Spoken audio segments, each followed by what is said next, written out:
രേണുസുതി വിഷയമാണ് ഇവിടെ സംസാരിക്കാൻ പോകുന്നത്. രേണുസുതി വിഷയം ഇത് ഇച്ചിരി ഗൗരവമായിട്ടുള്ള ഒരു കാര്യം എനിക്ക് നിങ്ങളോട് സംസാരിക്കാനുള്ളത്. എല്ലാവരും സ്കിപ്പ് ചെയ്യാതെ കേൾക്കണം. പിന്നെ അതുപോലെ തന്നെ ഫാദർ നോബൽ ഫിലിം അദ്ദേഹത്തിന്റെ ഒരു വോയിസ് ഷഫീന ബീവിയുടെ യൂട്യൂബ് ചാനലിലൂടെ വന്നിട്ടുണ്ടായിരുന്നു. എനിക്ക് ഇതിനെക്കുറിച്ചൊന്ന് സംസാരിക്കണം.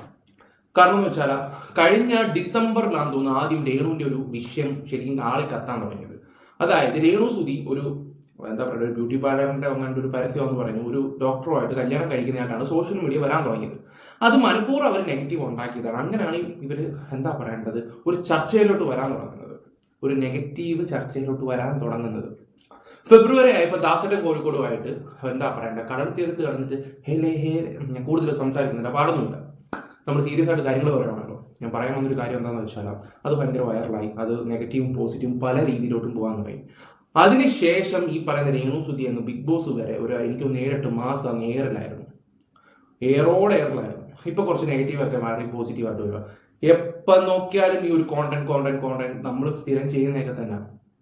ഇത് സത്യം പറഞ്ഞാൽ ഇവർക്ക് പിന്നെ റീച്ച് കൊടുക്കാൻ വേണ്ടി ഓരോ കാര്യങ്ങൾ ഇങ്ങനെ അവർ തന്നെ മനഃപൂർവ്വം എടുത്തിരുന്നുണ്ട്. നമ്മൾ അതിനെക്കുറിച്ച് റിയാക്റ്റും ചെയ്യുന്നുണ്ട്. ഇനിയെങ്കിലും ഒന്ന് നിർത്തിക്കൂടെ എന്ന് ഞാൻ എല്ലാവരോടും ചോദിക്കുന്നത്. ഞാൻ ഈ ഒരു വിഷയം ചെയ്തതാണ്. അത് വേറെ ഒന്നും കൊണ്ടല്ല. ഈ ഒരു വിഷയത്തിനെ കുറിച്ച് കൂടുതലും ചെയ്യുന്ന എൻ്റെ സുഹൃത്താണ്, എൻ്റെ കൂട്ടുകാരനാണ് അതുല്യ. ഞാൻ അതുലിനോട് എപ്പോഴും പറയുന്ന ഒരു കാര്യം, ഇനി നിർത്തിക്കൂടെ എന്ന് പറയുമ്പോൾ എനിക്ക് വയ്യതാണ്, ഞാൻ നിർത്തുക എന്ന് പറഞ്ഞിട്ടാണ് പോകുന്നത്. കുറേ സബ്സ്ക്രൈബേഴ്സ് ഉണ്ട്, അതൊരു ചെയ്തേ പറ്റൂ എന്നും പറഞ്ഞിട്ട് അതുലിന് ഇങ്ങനെ തൊലതരാന്നും പറഞ്ഞ് ഇങ്ങനെ മെസ്സേജ് അയച്ചുകൊണ്ടിരിക്കുക. ഇപ്പം ഇവനെന്ത് കൊടുക്കും, എന്നോട് ചോദിക്കും. ഞാൻ പറഞ്ഞു എനിക്കറിയത്തില്ല, നിന്റെ സബ്സ്ക്രൈബേഴ്സ് പറയുന്നത് നീ കേൾക്കും. ഇത് ഓരോരുത്തരും മെസ്സേജ് എങ്ങനെ അയക്കും, അതിൽ ചെയ്തേ പറ്റൂ. ഒരാൾ അയച്ചാലും അവൻ അതെടുത്ത് അങ്ങ് ചെയ്യും. എന്നും ഇത് തന്നെ പരിപാടി. ഇത് അണഞ്ഞു കിടക്കുന്ന രേണുവിനെ ബൂസ്റ്റ് ആക്കുക. സീരിയസ്ലി ഞാൻ പറയാമെന്ന് വെച്ചാൽ ഇത് എടുത്തിട്ട് രേണുവിന്റെ കൂട്ടത്തിലുള്ള 2 ആൾക്കാരുണ്ട്, അവരെടുത്തോണ്ട് പോയിട്ട് അവരിരുന്ന് അങ്ങോട്ടും ഇങ്ങോട്ടും ഈ സംസാരം മാത്രം. സത്യം പറഞ്ഞാൽ ഒരു കോണ്ടന്റ് ആണ് നിങ്ങൾ തന്നെ പറയും. കാരണം എന്ന് വെച്ചാൽ അവരോ എങ്ങനെയെങ്കിലും ഏറിപ്പോയാലും അവർക്ക് അവരുടെ കാര്യങ്ങൾ നടന്നു പോയാൽ മതി എന്നുള്ള രീതിയിലാണ് അവർ. ഓക്കെ, നമ്മളിപ്പോൾ അവരുടെ ഒരു വിഷയം എടുത്ത് റിയാക്ട് ചെയ്ത് കഴിയുമ്പോൾ കുറെ എണ്ണം മയക്കം പിടിച്ചുകൊണ്ട് അവരുടെ അടുത്തോട്ട് ചെല്ലും. അത് സത്യമായിരുന്നു, ഇത് സത്യമായിരുന്നു, മറ്റേതായിരുന്നു, മറിച്ചായിരുന്നു പറഞ്ഞ് ഇതങ്ങനെ നീണ്ട് ഇങ്ങനെ പോവുകയും ചെയ്യും. ഇതാണിപ്പോൾ നടന്നുകൊണ്ടിരിക്കുന്നത്. 10 ദിവസം അല്ലെങ്കിൽ വേണ്ട ഒരു മാസത്തേക്ക് നിങ്ങൾ ഈ പറയുന്ന രേണുസുതിയുടെ വിഷയങ്ങൾ എടുക്കാതിരിക്കാമോ? ഒരു മാസത്തേക്ക് ഈ റിയാക്ഷൻ ചെയ്യുന്ന ആൾക്കാർ ഞാൻ തൊടത്തില്ല, എന്ത് വിഷയം വന്നാലും ഞാൻ തൊടത്തില്ല.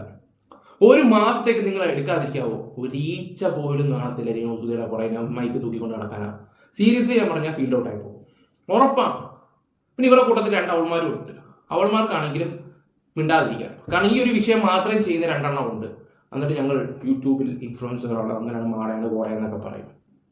അങ്ങനെ പറയണം, ദയവ് ചെയ്തിട്ട് എടുക്കാതിരിക്കുക. പിന്നെ അതുപോലെ തന്നെ നോബൽ, എൻ്റെ പൊന്നച്ഛ, അച്ഛനോട് ഒരു ബഹുമാനവും എല്ലാം ഉള്ള ഒരു വ്യക്തിയാണ്. ഇനി ഒരു മനുഷ്യനോടും ഫോൺ വിളിച്ചിട്ട് അങ്ങനെയാണ് ഇങ്ങനെയാണ് കേസിന്റെ ഒരു അപ്ഡേറ്റും പറയണ്ട.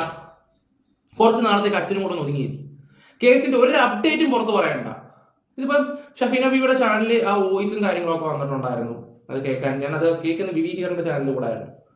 അതിനകത്ത് അച്ഛൻ്റെ ബുദ്ധിമുട്ടുകളും കാര്യങ്ങളും കേസുമായിട്ട് അച്ഛൻ പോവാണെന്നുള്ള കാര്യങ്ങളൊക്കെ പറയുന്നുണ്ട്. പരമാവധി സ്നേഹം കൊണ്ട് ഞാൻ അച്ഛനോടും കൂടെ പറയുകയാണ്, ആരോട് അപ്ഡേറ്റ് ചെയ്തായിരിക്കാം. നിങ്ങൾ ഈ അപ്ഡേറ്റും കാര്യങ്ങളും കൊടുക്കുമ്പോൾ അത് ഓരോരുത്തരടുത്ത് ചെയ്യുമ്പോൾ ഇവരുടെ അടുത്ത് പിന്നെയും മൈക്ക് തൂക്കിക്കൊണ്ട് ഓരോ ആൾക്കാർ പോകുമ്പോൾ ഇവർ പിന്നെയും ഇങ്ങനെ കയറി ഇതാണ് ഇവർക്ക് ഈ നെഗറ്റീവ് കൂടെ കയറി പോകണം. കുറെ എണ്ണം വന്നിട്ട് ഈ അതുലിന്റെ ചാനലിൽ വന്നിട്ട് ഇപ്പൊ റീച്ച് ആയല്ലോ, അത് ഏതോ ഒരു മൂലക്ക്, ഞാൻ ആരെയും കുറ്റം പറയുന്നില്ല, ഏതോ ഒരു മൂലക്ക് കിടക്കുന്ന കുറെ ടീംസുകാരെ വന്നിട്ട് എന്തിനാ ഇവനെ അങ്ങ് പ്രൊവോക്ക് ചെയ്യും. ഇവന് പിന്നെ ഒന്നും നോക്കത്തില്ല. ഇവനെ ആരെങ്കിലും തുമ്മിയാൽ അപ്പം എടുത്തിട്ട് ഇവൻ അങ്ങനെ ഒരു 30 മിനിറ്റെങ്കിലും വീഡിയോയിൽ അവർ അടക്കി അങ്ങ് വിടും. പ്രത്യേകിച്ച് ഈ പറയുന്ന രേണുവിന്റെ എൻ്റെ പൊന്നെ അത് കൂട്ടത്തിലുള്ള രണ്ടെണ്ണം ഞാൻ മെയിനായിട്ട് ഒരുത്തിയുടെ കാര്യം പറയത്തുള്ളൂ, ഞാൻ പേര് പറയുന്നില്ല. ചുമ്മാ ഇരുന്ന് നമ്മുടെ ഒരുപാട് റീച്ച് ആയല്ലോ എന്നൊക്കെ പറഞ്ഞിട്ട് ഇങ്ങനെ അവിടെ നിന്ന് ഇങ്ങനെ സംസാരിക്കും. റീച്ചിന്റെ കണക്കൊന്നും കൂടെ ആരും സംസാരിക്കുകയൊന്നും വേണ്ട. റീച്ചിന്റെ കണക്ക് നമ്മുടെ താഴെ വന്നിട്ട് പറയാ ഒരുപാട് ഞാൻ കാരണം എനിക്ക് റീച്ച് ആയല്ലോ എന്നുള്ള രീതിയിൽ അവർക്കൊരു നാണവും മാനവും ഇല്ല. അല്ലെങ്കിൽ പോട്ടെ, ഏതെങ്കിലും സോഷ്യൽ റെലവൻ്റ് ആയിട്ടുള്ള എന്തെങ്കിലും ഇഷ്യൂസ് വരുമ്പോൾ അതിനെക്കുറിച്ച് ചർച്ച ചെയ്യാതെ രേണു മാത്രം ചെയ്യുന്ന ഒരു സാധനം അത്. ഞാനും എൻ്റെ സുഹൃത്തുക്കളോടും പറയുന്നൊരു കാര്യം, ഈ ഒരു സബ്ജക്റ്റ് വിടാം.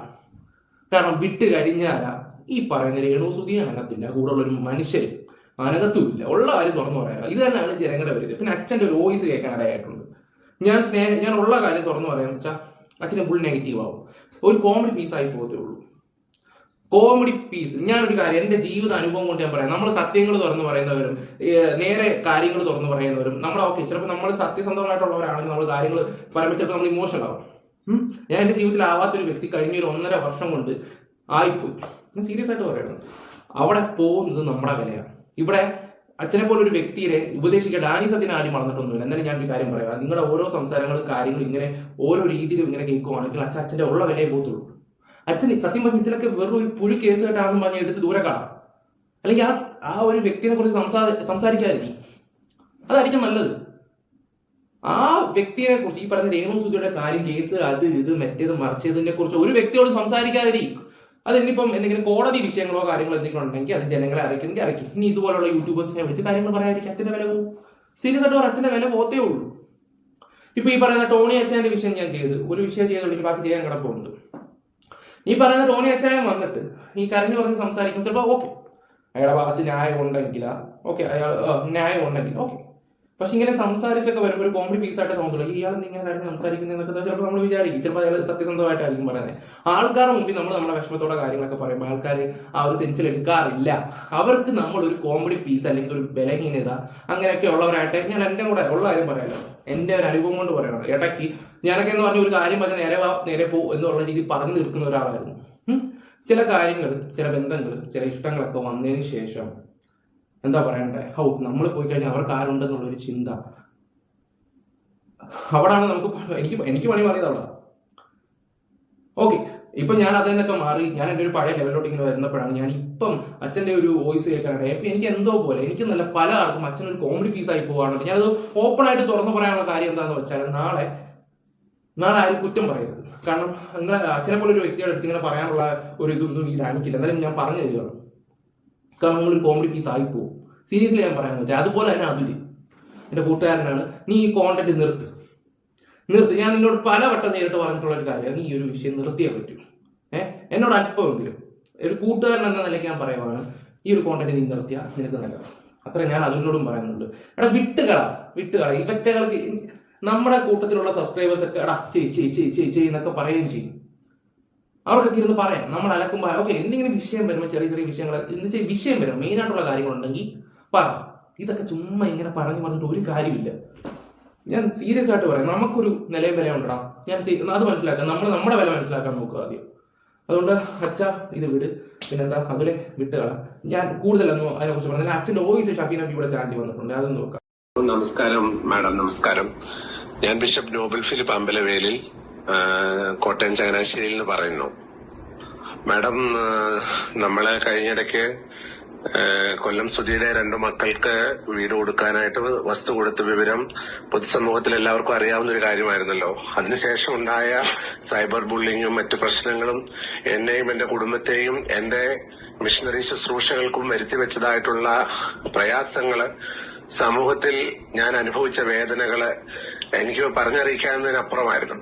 അത് സഹികെട്ടിട്ടാണ് എന്നെ പബ്ലിക്കിൽ കൊല്ലം സുധിര സഹധർമ്മിണി രേണു സുധി പല സന്ദർഭങ്ങളിലും എന്നെ പലപ്പോഴും പബ്ലിക് പ്ലാറ്റ്ഫോമുകളിൽ വന്നിരുന്ന് അവരോട് ചോദിക്കുന്ന ചോദ്യങ്ങൾക്ക് എന്നെ അപമാനപ്പെടുത്തിക്കൊണ്ടുള്ളതായിട്ടുള്ള അവരുടെ വോയിസുകളൊക്കെയും അവരുടെ വീഡിയോ ആയിട്ട് വന്ന് എന്നെയും എന്റെ കുടുംബത്തെയും വളരെയധികം വേദനിപ്പിച്ചു. അതനുസരിച്ച് ഞാൻ എന്റെ ബഹുമാനപ്പെട്ട വക്കീൽ വഴി ഇവർക്ക് ഒരു ലീഗൽ നോട്ടീസ് കഴിഞ്ഞ ദിവസങ്ങളിൽ അയച്ചിരുന്നു. അത് അവർ കൈപ്പറ്റിയ ശേഷം അവര് എന്റെ അഡ്വക്കേറ്റിന് ഒരു ലീഗൽ നോട്ടീസ് അയച്ചു കൊടുക്കുകയുണ്ടായി. അത് ഇന്ന് എന്റെ അഡ്വക്കേറ്റ് എനിക്ക് വിവരം തരികയുണ്ടായി. അതിനകത്ത് അവർ യാതൊരു വിധമായ തെറ്റുകുറ്റങ്ങൾ ചെയ്തിട്ടില്ലെന്നും ഇതൊക്കെയും വളരെ നിസ്സാരമായിട്ടുള്ള കാര്യങ്ങളാണെന്നും അങ്ങനെ ഒരു സംഭവം നടന്നിട്ടില്ല എന്നും പറഞ്ഞാണ് അവരുടെ അഡ്വക്കേറ്റ് ഞങ്ങൾക്കൊരു. അത് രേണു സുധി എന്ന് പറയുന്ന ഒരു സ്ത്രീ എന്തെങ്കിലും സത്യം പറഞ്ഞിട്ടുണ്ടോ? ഇല്ല. അവരെങ്ങനെയാ ജീവിക്കുന്നത്, അവരുടെ രീതി ശൈലി എങ്ങനെയാണെന്നൊക്കെ കുറെയൊക്കെ നമുക്ക് അറിയാവുന്ന കാര്യങ്ങളാണ്. ഇപ്പം ഈ അടുത്ത സമയത്ത് ഹനാൻ കുറച്ച് കാര്യങ്ങൾ വിളംബരം ചെയ്തതൊക്കെ പണ്ട് മുതലേ നമ്മൾ അറിഞ്ഞ കുറെ കാര്യങ്ങളൊക്കെ തന്നെയാണ്. ഞാൻ അതിലോട്ടൊന്നും പോകുന്നില്ല. കാരണം എന്നൊക്കെ പറഞ്ഞു ഇവരെ ഈ കള്ളം പറഞ്ഞ് ജീവിക്കാൻ വേണ്ടി മാത്രം ഇരിക്കുന്ന ഒരു വ്യക്തിയാണ്. അതുകൊണ്ട് ഞാൻ കൂടുതൽ അതിനെക്കുറിച്ച് സംസാരിക്കുന്നേയില്ല. അതേ ആൾക്കാർ എന്റെ അച്ഛ ഇതുപോലുള്ള കാര്യങ്ങൾ വക്കീലിനെ കൊണ്ട് പറയിപ്പിച്ചിട്ടുണ്ടെങ്കിൽ അത് വലിയ അത്ഭുതമായിട്ടുള്ള കാര്യമൊന്നുമല്ല.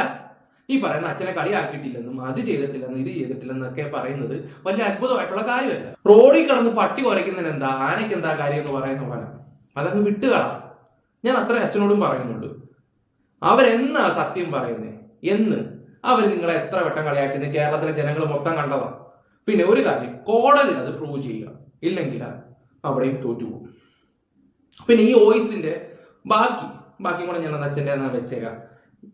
മറുപടി തന്നിരിക്കുന്നത്. എന്നാല് കേരളത്തിലെ മലയാളി സമൂഹം കണ്ട ഒരു കാഴ്ചകളാണ്. ഞാൻ എത്രമാത്രം സമൂഹത്തിൽ അവഹേളിക്കപ്പെട്ടു, എത്രമാത്രം മുറിവേൽക്കപ്പെട്ടു, എത്രമാത്രം ഞാനും എന്റെ കുടുംബവും ഈ ഒരു നന്മ പ്രവർത്തി ചെയ്തതിനു ശേഷം ആക്ഷേപിക്കപ്പെട്ടു എന്നുള്ളത് കേരള സമൂഹം കണ്ടതാണ്.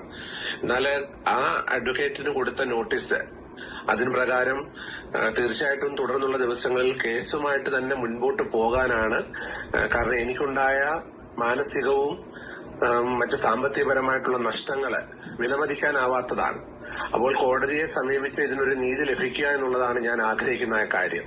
എന്നെ പൊതുസമൂഹത്തിൽ എത്രമാത്രം അതിനു മുമ്പ് ഞാൻ എന്റെ രണ്ട് വീഡിയോയ്ക്ക്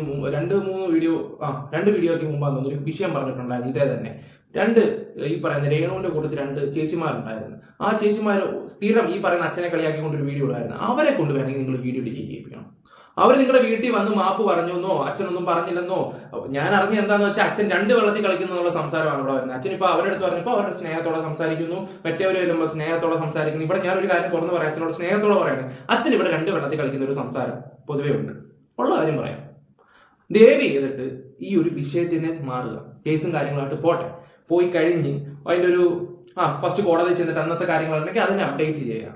അത് അച്ഛൻ തന്നെ അത് വ്യക്തമാക്കി ജനങ്ങളോട് അറിയിക്കാൻ നോക്കുക, അല്ലെങ്കിൽ ഒരു കുറിപ്പായിട്ടോ ഫേസ്ബുക്കിലോ കാര്യങ്ങളോ വല്ല പോസ്റ്റ് ചെയ്യാനായി നോക്കാവുള്ളൂ. ഇവിടെ അച്ഛനിപ്പം ഈ പറയുന്ന രേണുവിന്റെ ഒരു കൂട്ടുകാരി അവിടെ വന്നപ്പോൾ അവരോട് കുഴപ്പമില്ല അങ്ങനെയാണെന്നുള്ള രീതിയിൽ സംസാരിക്കുകയൊക്കെ ചെയ്തിട്ട് പുറത്ത് പറഞ്ഞു നടക്കുന്ന അച്ഛൻ 2 വെള്ളത്തിൽ കളിക്കുന്നുണ്ടാണ്. ഉള്ള കാര്യം തുറന്നു പറയാം. അവരെ കൊണ്ട് ഇപ്പൊ നിങ്ങൾക്കെതിരെ വന്ന വീഡിയോസ് എല്ലാം വേണമെങ്കിൽ ഡിലീറ്റ് ചെയ്യിക്കുക. അത് ചെയ്ത ഓക്കെ അന്തസ്സെന്ന് ഞാൻ പറയാം. ഇതിപ്പം ഇതിപ്പോ ഇത്ര സീരിയസ് ആയിട്ട് സംസാരിക്കാനുള്ള ഒരു കാര്യം ഞാൻ ഫോണിൽ കൂടെ പറഞ്ഞു കഴിഞ്ഞാൽ തലേ കൂടെ കയറത്തില്ല. അച്ഛൻ്റെ ആണെങ്കിലും ഈ പറയുന്ന അതുലിന്റെ ആണെങ്കിലും എനിക്കിപ്പോ മെയിനായിട്ട് ഞാൻ അതുലിന്റെ കാര്യത്തിലാണ് സംസാരിക്കുന്നത്. നിർത്തിയാൽ നിനക്ക് നല്ലത്, നിർത്തിയാൽ നിനക്ക് നല്ലത്. എടാ നിനക്കൊരു വിലയുണ്ട്, നീ ആയിട്ടത് കളഞ്ഞു കൊടുക്കരുത്. കമന്റ് ബോക്സ് എടുത്ത് നോക്കുവാണെങ്കിൽ ഞാൻ തന്നെ ഇടയ്ക്ക് ഫേസ്ബുക്കിൽ ഞാൻ ഒരു ടെസ്റ്റ് ചെയ്ത് നോക്കിയായിരുന്നു. ഇങ്ങനെ അതുലിനെ ഇഷ്ടപ്പെടുന്ന ഒരു ലൈക്ക് ഇട്, അല്ലെങ്കിൽ ഇന്ന വ്യക്തിയെ വിട് കമന്റ് ഇടുന്നൊക്കെ പറഞ്ഞിട്ട് അയ്യോ അതെടുത്ത് നോക്കണം. അവന് ഇഷ്ടമുള്ള ആൾക്കാരെ വരെ ഇപ്പം ഇച്ചിരി നെഗറ്റീവ് പറഞ്ഞു തുടങ്ങിയിട്ടുണ്ട്. അപ്പൊ ഞാനത് അവരോട് പറഞ്ഞു അത് വേണ്ട. ഇപ്പം 10 പേര് അത് വേണ്ടാന്ന് പറയുമ്പോൾ 20 പേര് പേഴ്സണൽ മെസ്സേജ് ഇടും. അത് ചെയ്യുമെന്നും പറഞ്ഞിട്ടുള്ള കാര്യം. ഇതൊന്നും ചെയ്യാതിരിക്കാവോ? ഒരു കുഴപ്പവും. ബാക്കി വോയിസ് ഞാൻ ഇവിടെ വെക്കുന്നില്ല. ഷഫീന ബീവിയുടെ ചാനലാണ് അച്ഛൻ ഇത് കൊടുത്തിരിക്കുന്നത്. കാരണം ഇതിങ്ങനെ സംസാരിച്ച് പോവുകയാണെങ്കിൽ ഉള്ള കാര്യം ഞാൻ പറയാം, അച്ഛൻ്റെ വിലയെ പോകത്തുള്ളൂ. ഇപ്പം കിട്ടുന്ന ആ ഒരു മര്യാദ പിന്നെ ആൾക്കാരിൽ നിന്ന് നമുക്കത് കിട്ടത്തില്ല. ഉള്ള കാര്യം തുറന്നു പറയാലോ. നമ്മൾ ഈ എപ്പോഴും എന്താ പറയണ്ടേ ആക്റ്റീവായിട്ടോ അല്ലെങ്കിൽ അവൈലബിളായിട്ടൊക്കെ നിൽക്കുവാണെങ്കിൽ ഒരു മനുഷ്യനും ഒരു വിലയും തരത്തില്ല. ഉള്ള കാര്യം പറയാലോ. അനുഭവമുണ്ട്, നല്ല രീതിയിൽ അനുഭവമുണ്ട്. കാരണം ഇങ്ങനൊന്നും പോകാത്ത ഒരു വ്യക്തിയായിരുന്നു. പിന്നെ ചില ആൾക്കാർക്കൊക്കെ വേണ്ടി ഞാൻ ഇതുപോലൊക്കെ നിന്ന് സ്വന്തം വില കളഞ്ഞു കുടിച്ചൊരു വ്യക്തിയാണ്. ഇപ്പൊ എനിക്ക് കുറച്ച് ബോധോദിച്ചിട്ടുണ്ട്. എന്തും ഫേസ് ചെയ്യാനുള്ള ഒരു ധൈര്യമുണ്ട്.